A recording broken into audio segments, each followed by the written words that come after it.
কালোধ্বনি সমাজ ও সংস্কৃতি সংস্থার বসন্ত উৎসবে যাওয়ার আগে আমাদের এর মধ্যেই 6:30টায় শুরু করবার কথা ছিল, কিন্তু এই সময় একটা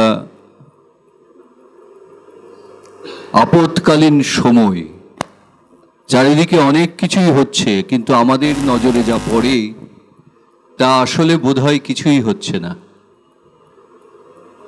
তার কারণ হচ্ছে জীবনের কতগুলো ভীতের বিষয়। আমরা যা ছোটবেলা থেকে দেখে এসেছি, সেদিনও যে সব কিছুই একদম সোনেপে সুহাগা ছিল এমন নয়। সেদিনও চৈত্রে পাতা ঝরত, গাছে গাছে পাখি ডাকত, আবার কালবৈশাখীও ছিল। কিন্তু সেই দিনগুলো, আমাদের যেই শৈশব কেটেছে, সেই সময় একটা উদ্যমের সময় ছিল। আমি দেখেছি আমরা দল বেঁধে অনেক কিছু করতাম। সারা বছর সরস্বতী পুজো দিয়ে বছর শুরু হতো। তার আগে ছিল 23শে জানুয়ারি, 26শে জানুয়ারি, সরস্বতী পুজো, এবং তারপর একটার পর একটা গরমের ছুটি। সেই সময় গাছে গাছে ফল পাড়া। সারা বছরটা কোনো সময় ক্রিকেট, কোনো সময় ফুটবল, কোনো সময় ভলিবল, এই রকমভাবে আমাদের একটা জীবন কেটেছে। স্কুলে যাওয়ার আনন্দ ছিল, স্কুলে যাওয়া ভয়ও ছিল। পরীক্ষার ফলাফল ছিল, আবার বাড়িতে পিটুনিও ছিল। কিন্তু কোথাও যেন আমাদের একটা দিগন্ত ছিল। আজকের দিগন্তগুলো প্রায় মোবাইলে ঢুকে গেছে। অনেক বড় হয়েছে, আমরা খুব কম জানতাম তখন। আমি আজকে আমাদের আমন্ত্রণে এসেছেন সঞ্জয় বসু, উনি নিমতা থাকেন। উনি এইবার প্রথমবার আমাদের এখানে এলেন, আরও অনেকেই আসবেন। কিন্তু এই যে বলি কষ্টের কথাগুলো, আমি একটু সঞ্জয়বাবুকে একটু আজকে ডাকলাম। উনি নিজে সঙ্গীত শিল্পী এবং এই সাংস্কৃতিক বিষয়ে ওনার স্ত্রী একটি স্কুলের শিক্ষিকা। অনিতাও তো গান করে বোধহয়, নাকি? না, আবৃত্তি। ও আবৃত্তি করে অনিতার সাথেই আমার প্রথম যোগাযোগ। তারপরে সেই সূত্রে আমি এই মানুষটাকে লক্ষ্য করতাম, সঞ্জয়বাবুকে।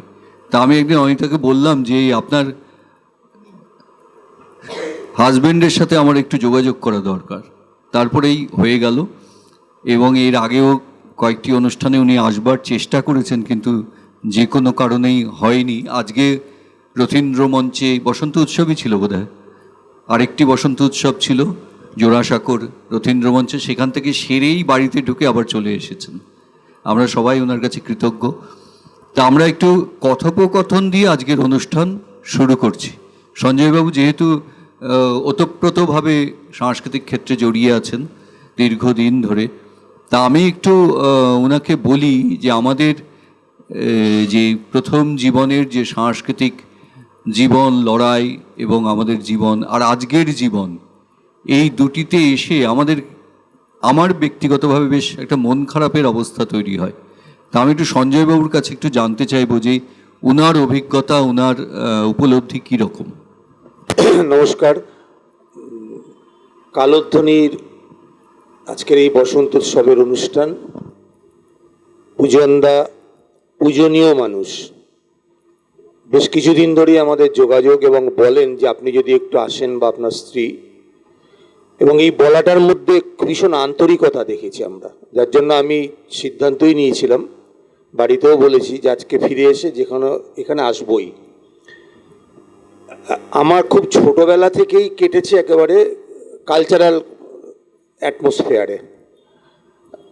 বিয়ের পর তো অনিতা বাচিক শিল্পে আগেই ছিল, তারপর বিয়ের পরে আমরা একসাথে মানে অনুষ্ঠান করা শুরু করলাম। আমি স্কুলের জীবন থেকেই স্কুলে বিভিন্ন যে প্রতিযোগিতা হতো, তাৎক্ষণিক বক্তৃতা বলুন, বিতর্ক প্রতিযোগিতা বলুন, অন্যান্য ব্যাপার শুরু হলো। তারপর আমি একটু সংগঠনের সঙ্গেও জড়িয়ে পড়লাম। আমার ধ্যান জ্ঞান নেশা ভাবনা চিন্তা সবটাই ছিল সাংস্কৃতিক কাজকর্মের মধ্যে।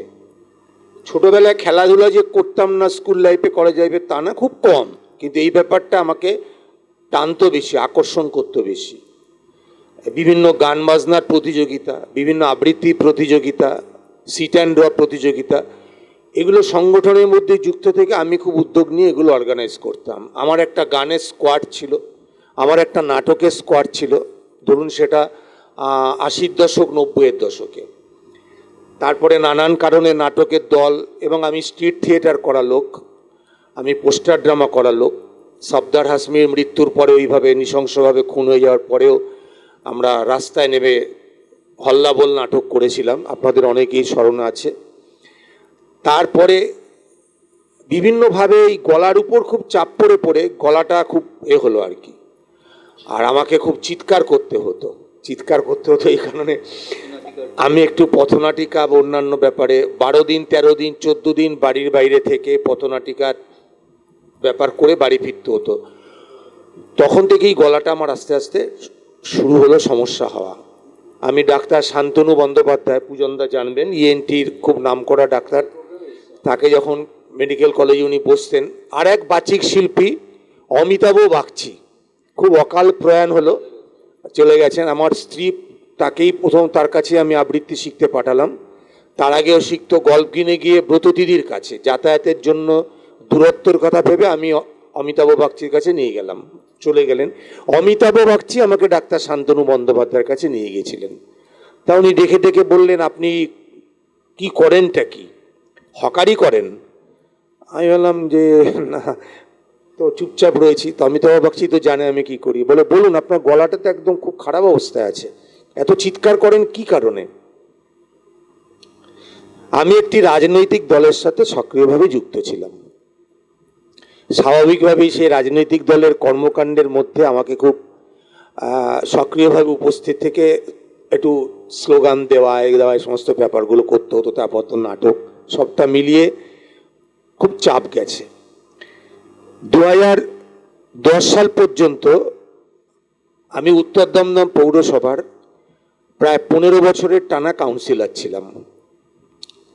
নামে অনেকেই হয়তো চিনবেন। আমার বাবা ছিলেন চিত্তরঞ্জন বোস, নর্থ দমদম মিউনিসিপ্যালিটির টানা 19 বছরের চেয়ারম্যান। পূজনদা শুনবেন টুনবেন, কাজে আমরা ওই পরিমণ্ডল ওই এতেই বড় হয়েছি, বাড়ির সবাই তাই। এবং এই আকর্ষণে এই টানে নাটকের দল যখন উঠে গেল, সব ছড়িয়ে ছিটিয়ে চাকরি বাকরি বিভিন্ন কারণে চলে গেল, গানের দলটাও মানে হয়ে গেল, রাখতে পারলাম না। তারপরে একটু হতাশা আসলো যে এত কিছু করেও কিছু করতে পারলাম না। তখন ভাবলাম যে আমাকে লেগে থাকতেই হবে, যেহেতু আমি এটা খুব প্যাশন আমার, আমাকে এই কালচারাল পরিমণ্ডলে যুক্ত থাকতেই হবে। তখন আমি সম্পূর্ণ উৎসাহ দিল আমার স্ত্রী অনিতা, ও তো আবৃত্তি শিল্পী বহুদিনের। ও বলল তুমি, ও তখন আমার আগে বিভিন্ন অনুষ্ঠানে যাওয়া শুরু করে দিয়েছে একা একা, কোথাও কোথাও আমি যাই, কোথাও কোথাও নিজে যায়।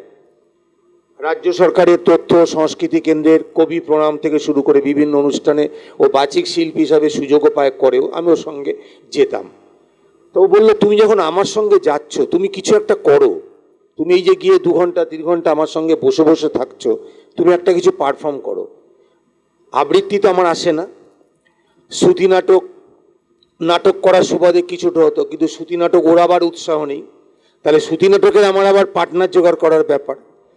তখন আমি গান শুরু করলাম, এই ধরুন 13-14 সাল থেকে মূলত গান করতে করতে করতে ওর হাত ধরেই, ওর যোগাযোগের মাধ্যমে আমার কিছু যোগাযোগ তৈরি হলো। এবং এখন খুব ফ্রিকুয়েন্টলি ঘন ঘন একটা বিরাট কানেকশন যেহেতু হয়ে গেছে, পূজনদার মতো নমস্য শ্রদ্ধেয় মানে সংস্কৃতি মনস্ক মানুষ তো প্রচুর রয়েছে সারা রাজ্য জুড়ে। আর তারা আপনারা ভাবতে পারবেন না, অবনীন্দ্র সভাঘর, জীবনানন্দ, নন্দন চত্বরের যত হল, অন্যান্য যে হল আছে, মাসের কোনো দিন খালি থাকে না। এত দল তৈরি হয়েছে পশ্চিমবাংলায়, বুঝলেন, এত অর্গানাইজেশন তৈরি হয়েছে এবং তারা এত অনুষ্ঠান সংগঠিত করছে, পরিচালনা করছে, যার জন্য হলও খালি পাওয়া যায় না। এই উৎসাহ থেকেই আমার এখন গান, ফেসবুকে সম্ভবত আমার স্ত্রী অনিতা ভট্টাচার্যের সাথে পূজনদার প্রথম যোগাযোগ। তখন অনিতা আমাকে বাড়িতে বললো যে তুমি একটু দাদার সাথে যোগাযোগ করো, আমার নাম্বার, তো নাম্বারটার মধ্যে তারপর থেকে আমরা যোগাযোগ রাখি। আজকে এখানে এসে খুব ভালো লাগছে। আমি একটা কথা সব জায়গায় বলি যে আমি এখন সক্রিয়ভাবে রাজনীতির সাথে যুক্ত নেই। আমি এখন এই গান বাজনা কালচারাল কাজকর্ম যেটা করতে ভালোবাসি ওটা নিয়ে আছি। অনেকটা বছর কাটিয়েছি, জীবনের গোল্ডেন টাইম আমি রাজনীতির মধ্যে বা সাংগঠনিক কাজকর্মের মধ্যেই দিয়েছি, অতিবাহিত করেছি। অকপটে স্বীকার করাই ভালো, কারণ আপনারা যখন আমার সম্পর্কে, আমার পরিচয় কোনোভাবে জানবেন, তখন আপনি বলবেন, আপনারা আপনি তো বলার সময় বলেননি আপনার এই অতীত ছিল। এই অতীত তো কোনো কলঙ্কময় অতীত না, এই অতীত কোনো অসামাজিক কাজের সাথে যুক্ত থাকা অতীত না। এই অতীতটাতে আমি খুব গর্বিত ছিলাম, এখনও আছি, নানান কারণে আর হয়ে ওঠে না, কিন্তু আমি এখন ওটাই ভালোবাসি। আমি একটা জিনিসে খুব বিশ্বাস করি, একটা দর্শনে, যে যতই যাই থাকুক সমাজে, সংস্কৃতি আর খেলাধুলো এটা আমাদের জীবন মন তৈরি করে দেয়, ভিত্তি। একটা বাড়ির ফাউন্ডেশন যদি মজবুত না হয়, সেই বাড়িটা যেমন ভেঙে পড়ে, তেমনি আমার মনে হয় আমাদের জীবন দর্শন, আমাদের ফিলোসফি, আমাদের ভাবনা চিন্তায় যদি সংস্কৃতির ছোঁয়া থাকে, মানে সংস্কৃতির ভাবনা, সংস্কৃতির আঙ্গিকে যদি আমরা কাজকর্ম শুরু করতে পারি, এর মতো আনন্দ, এর মতো পরিতৃপ্তি, এর মতো স্যাটিসফ্যাকশন কোনো কিছুতে পাওয়া যায় না। তাই তো দাদা, আমার সঙ্গে একমত তো? যত যাই কিছু থাকুক, আপনি যতই দূরে থাকুন, আপনি অনলাইনে হলেও পূজনদা যদি কোনো গুগল মিট করেন বা কিছু করেন, যদি আপনারা বিদেশেও থাকেন তাতে পার্টিসিপেট করবেন, কারণ আপনার অন্তরের টান থেকে, আপনার অন্তরাত্মা আপনাকে বলবে তুমি সংস্কৃতি করো, তুমি গান করো, তুমি নাচ করো, তুমি নাটক করো। এবং এই যে অভিভাবকরা, আমি পরশুদিন হরদাল স্কুলের সামনের মাঠে প্রসঙ্গত জানাই, আমি 98, 99, 2000, 2001, 2002 এই সময়টায় নিমতে একটা বড় বইমেলা করতাম। আমি সেক্রেটারি ছিলাম এবং 11 দিন ধরে জানুয়ারি মাসের কনকনে শীতে বইমেলা হতো। পশ্চিমবাংলার নাম করা কবি, সাহিত্যিক, শিল্পী, গান বাজনার লোক আসতো, দারুণ একটা ব্যাপার হতো, একটা কালচারাল ওয়েদার তৈরি হতো। তা আমি তখন থেকে উত্তর দমদম অঞ্চলেরই কোণে কোণে, এই খোলশেকোটা, ধীশঙ্কর সেনগুপ্ত বলুন, বা আরও যারা এই ধরনের আছে, নন্দদুলাল ভট্টাচার্য, যারা ইনি লিখতেন, আঁকতেন, পেন্টিং করতেন, বা আরও যারা ছড়িয়ে ছিটিয়ে, আমাকে সেই সময় বলা হতো সংস্কৃতির ধীবর। ধীবর মানে যারা মাছ ধরে।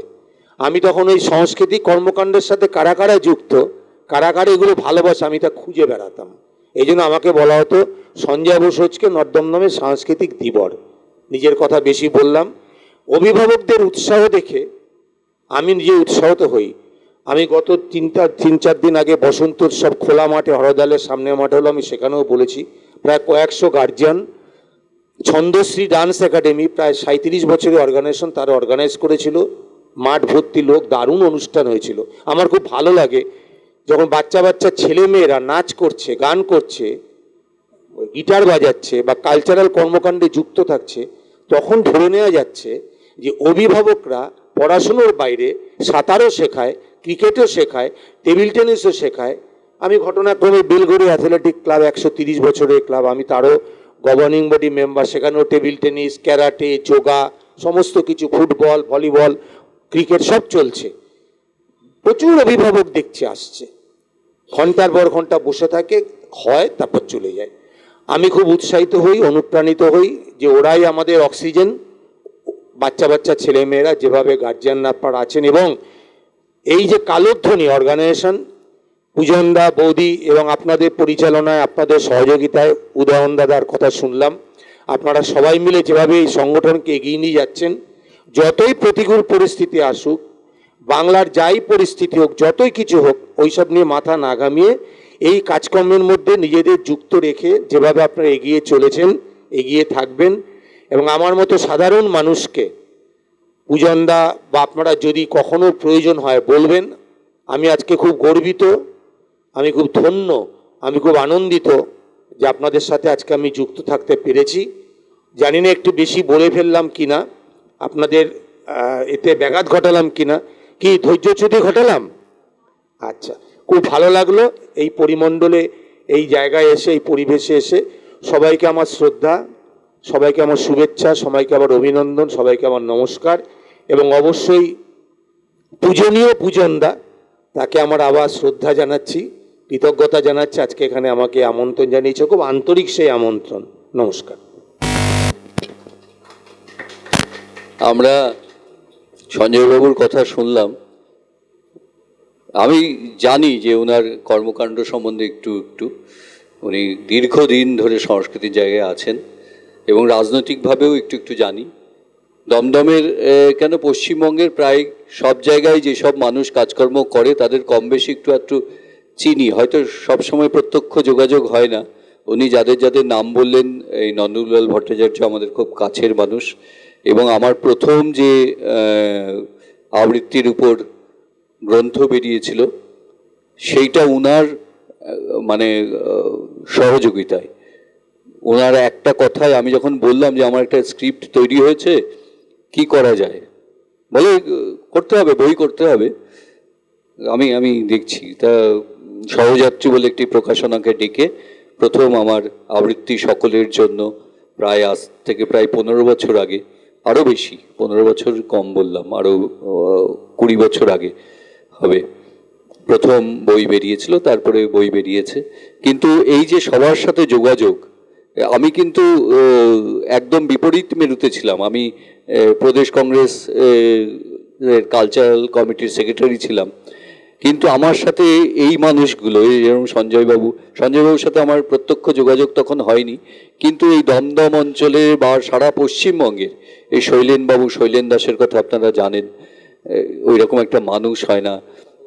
হ্যাঁ, ওনার স্ত্রী কানন্দী, তারপরে অনেক বিশ্বরঞ্জন মজুমদার সল্টলেকের, যিনি মিউনিসিপ্যালিটির চেয়ারম্যান হয়েছিলেন, গুরুদাস কলেজের প্রিন্সিপাল ছিলেন, আমরা সবাই স্যার স্যার ডাকতাম। এরকম অসংখ্য মানুষ, গণতান্ত্রিক লেখক শিল্পী সংঘের প্রচুর জায়গায় আমার অনুষ্ঠান থাকতো, প্রচুর জায়গায়। এবং পশ্চিমবঙ্গ বাংলা একাডেমি সনদদা যখন সচিব ছিলেন, সেখানে আমাকে কালচারাল কমিটির সদস্য করে নেওয়া হয় এবং তাদের সমস্ত মিটিং, বিভিন্ন বিষয় নিয়ে আলাপ আলোচনা, এবং অনেক জায়গায় পশ্চিমবঙ্গ সরকারের প্রচুর দপ্তরে আমার যোগাযোগ, যাতায়াত। তখন তো একটা সাংঘাতিক মানে ব্যস্ততা ছিল শুধু সংস্কৃতি নিয়েই। তো আমি সেই সূত্রেই বিভিন্ন মানুষকে চিনতাম, জানতাম, তাদের নাম জানতাম। এবং তখনের ক্ষেত্রটা আজ আর নেই, এটা ঠিক। এবং সবচেয়ে আমাকে যেটা হতাশ করে, সঞ্জয়বাবু এখনো লড়ছেন, আবার নতুন করে লড়ছেন, আমাকে যেটা হতাশ করে সেটা হচ্ছে নতুন ছেলে মেয়েদের মধ্যে উদ্যমের অভাব। এবং মূলত আমি আগেও বললাম যে মোবাইল সম্পৃক্ত জীবন এবং পরিশ্রম করার প্রতি অনীহা, সমস্ত জায়গায় খুব সহজেই একটা হেরে আসা, বিরক্ত হয়ে যাওয়া, এই জায়গাগুলো আমার খুব নজরে পড়ছে। আমি এই বয়সেও যেই উদ্যমে, যেই শক্তিতে দৌড়ায়, আমার থেকে অনেক কম বয়সে, আমি প্রায় 40 ঊর্ধ্ব মানুষকেও এখন দেখি, যারা আমি এখন ভাবতে পারি না যে কোনো জায়গায় একটা গিয়ে চুপ করে দাঁড়িয়ে থাকবো, বা কোনো একটা কাজ থেকে আমি বলবো না না আসতে পারবো না, বা চুপ করে দাঁড়িয়ে থাকবো, এরকম ভাবনা চিন্তা আমার কোনো কালেও ছিল না, আজও নেই। কিন্তু এখন দেখি, এখন যারা প্রায় 40 ঊর্ধ্ব হয়েছে, তাদের প্রত্যেকেরই শারীরিক মানসিক এত অলসতা, অনীহা, প্রত্যেকেই শারীরিক এবং মানসিক কারণে এত বিমর্ষ থাকে। আমার খুব হতাশ লাগে। আমার পৃথিবীটাকে মনে হয় যে একটা অচল স্থবির পৃথিবী হয়ে যাচ্ছে। আজকেও আমার এই ঘরে আমি 40 জনের বেশি জায়গা দিতে পারি না, এবং ভয়ে ভয়ে মানুষকে বলি। আজকেও প্রায় 50-60 জন আসার কথা, আসবেন হয়তো, কিন্তু এই যে প্রত্যেকটা মুহূর্তে যে না যাওয়া, না করার, না আমাদের উদ্যমের সাথে আমি মেলাতে পারি না, এই একটা জায়গা আমাদের খুব হতাশ করে। জানি না কতদিন আর লড়াই করতে পারবো, কারণ আজকেই ভাষ্য থেকে বলছিলাম যে এবার এবার থামতে হবে মনে হচ্ছে, এবার মনে হচ্ছে থামতে হবে। তার কারণ হচ্ছে অনেক কায়িক শ্রমের কাজ যেগুলো আর পেরে উঠি না, এবং যার প্রতি আমাদের ছেলে মেয়েদের খুবই অনীহা, তাদের এত ঘুম পায়, তাদের এত ব্যস্ততা, তাদের এত অন্য বিষয় সম্বন্ধে উপেক্ষা, তাদের ঘরের বসে থাকবার প্রবণতা, এবার মনে হচ্ছে থামতে হবে। জানি না, যদিও আমাদের মধ্যে এসে গেছে যোগাযোগ মাধ্যম, আমরা অনলাইনেই অনেক কাজ সেরে ফেলতে পারি, হয়তো সেখানেই আমাদের আবদ্ধ হয়ে যেতে হবে। তো এই জায়গা থেকে আমি সঞ্জয়বাবুকে বলবো আপনার গান পরিবেশনের মধ্যে দিয়ে আমরা এইটার সমাপ্তি করি, এবং এরপর আমরা সাংস্কৃতিক অনুষ্ঠানে ফিরব।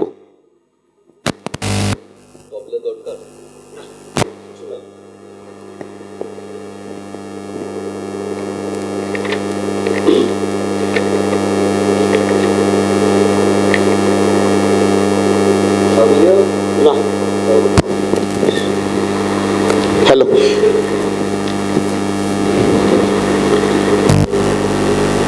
দক্ষিণ হাওয়া জাগো জাগো, জাগাও জাগাও জাগাও আমার সুপ্ত এ প্রাণ। আমি বেনু আমার শাখায় নীরব যে হায় কত না গান। জাগো জাগো দক্ষিণ হাওয়া জাগো জাগো, পথের ধারে আমার কারা ওগো পথিক বাঁধন হারা। পথের ধারে আমার কারা ওগো পথিক বাঁধন হারা। নিত্য তোমার চিত্তে আমার মুক্তি দোলা করে যে দান। জাগো জাগো দক্ষিণ হাওয়া জাগো জাগো, গানের পাখা যখন খুলি বাধা বেদন তখন তুলি। যখন আমার বুকের মাঝে তোমার পথের বাঁশি বাজে, যখন আমার বুকের মাঝে তোমার পথের বাঁশি বাজে। বন্ধ ভাঙার ছন্দে আমার মৌন কাদন হয় অবসান। জাগো জাগো দক্ষিণ হাওয়া জাগো জাগো, জাগাও জাগাও জাগাও আমার সুপ্ত এ প্রাণ। আমি বেনু আমার শাখায় নীরব যে হায় কত না গান। জাগো জাগো দক্ষিণ হাওয়া জাগো জাগো। আজি দক্ষিণ দুয়ার খোলা, এসো হে এসো হে এসো হে আমার বসন্ত এসো, দিব হৃদয় দোলায় দোলা। এসো হে এসো হে এসো হে আমার বসন্ত এসো। উপস্থিত সবাইকে বসন্ত উৎসবের শুভেচ্ছা জানিয়ে শুরু করছি আমাদের কালধ্বনির সাংস্কৃতিক অনুষ্ঠান। এখন আপনাদের সামনে গিটার পরিবেশনা করবে ত্রিশান মানি।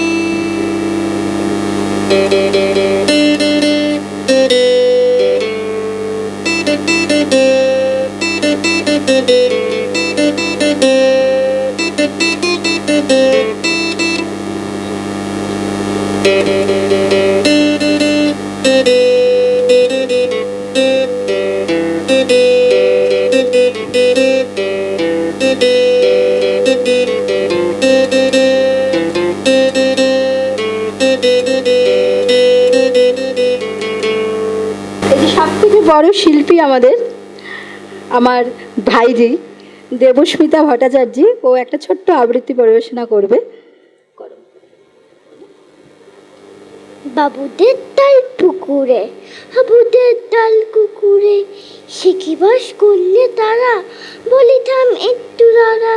পুকুরের ওই কাছে না লিচুরের গাছ আছে না, ওটা না আস্তে গিয়ে লাভ বড় কাস্তে নিয়ে, গাছে গিয়ে যেই চড়েছি ছোট এক ডাল ধরেছি, ও বাবা মরাত করে পড়েছি সারা জড়ে। পর মালিক খাড়ে, সে ছিল গাছে ব্যথা পাই বড় নাচ্ছায়, তোমার দুমকোটা দুধ চায় দিল খুব কিলো বসে, একদম রসে তুষি আমিও বাগিয়ে থাপড়, দেহা বাসা গিয়ে কাপড়, লাফিয়ে দিল দেয়াল, দেখি এক ভিতলি শিয়াল। ও বাবা শিয়াল কোথা, পোলাটা দাঁড়িয়ে হতা, দেখেছি হাতকে ওঠা, কুকুরেও জল না ছোটা। আমি কই কামবো কাবার, কুকুর করবে সবার, বাবা গো মা গো বলে পাতিলের ফুকুন বলে, ঢুকে গিয়ে বুঝদের ঘরে, যেন প্রাণ আসলো ধরে। যাবো ফের কানমলি ভাই, চুরে দাঁত যদি যাই, তবে মর না আমি মিছা, কুকুরেও চাম না খিচ, সে কি ভাই জালে বলা, মালুই পিটিঙ্গুলা, কি বলিস ফের হাফতা, তবা না খাপ্তা। বসন্তের হাওয়ায় প্রেমের রঙে রাঙা, হৃদয় জোড়ায় সুর চাঁদের আলো জাগা, ফুলে ফুলে বিধে থাকে স্বপ্নের মিষ্টি গন্ধ, তোমার প্রেমে মেতে উঠুক জীবন ভরে আনন্দ। এখন আমাদের আনন্দ দিতে আসবে আমাদেরই স্বরূপ দাস। নমস্কার, আমার নাম স্বরূপ দাস। আজকে আমি একটা কবিতা আবৃত্তি করব। কবিতার নাম সবার আমি ছাত্র। কবি সুনির্মল বাসু। আকাশ আমায় শিক্ষা দিল উদার হতে ভাইরে, কর্মী হবার শিক্ষা আমি বায়ুর কাছে পাইরে, পাহাড় শেখায় তাহার সমান, হয়ে যেন ভাই মন ও মহান, খোলা বাতাস উপদেশে দিল খোলা হয় তাই রে, সূর্য আমায় মন্ত্রণা দেয় আপন তেজে জ্বলতে, চাঁদ শেখালো হাসতে মিঠে মধুর কথা বলতে, নদীর কাছে শিক্ষা পেলাম আপন বেগে চলতে, মাটির কাছে সহিষ্ণুতা পেলাম আমি শিক্ষা, আপন কাছে কঠোর হতে পাষাণ দিল দীক্ষা। ঝর্ণা তার সহজ গানে গান জেগালো আমার প্রাণে, শ্যামবননী সরস্বতা আমায় দিল ভিক্ষা, বিশ্বজোড়া পাঠশালায় সবার আমি ছাত্র, নানানভাবে নতুন জিনিস শিখছি দিবারাত্র। ধন্যবাদ।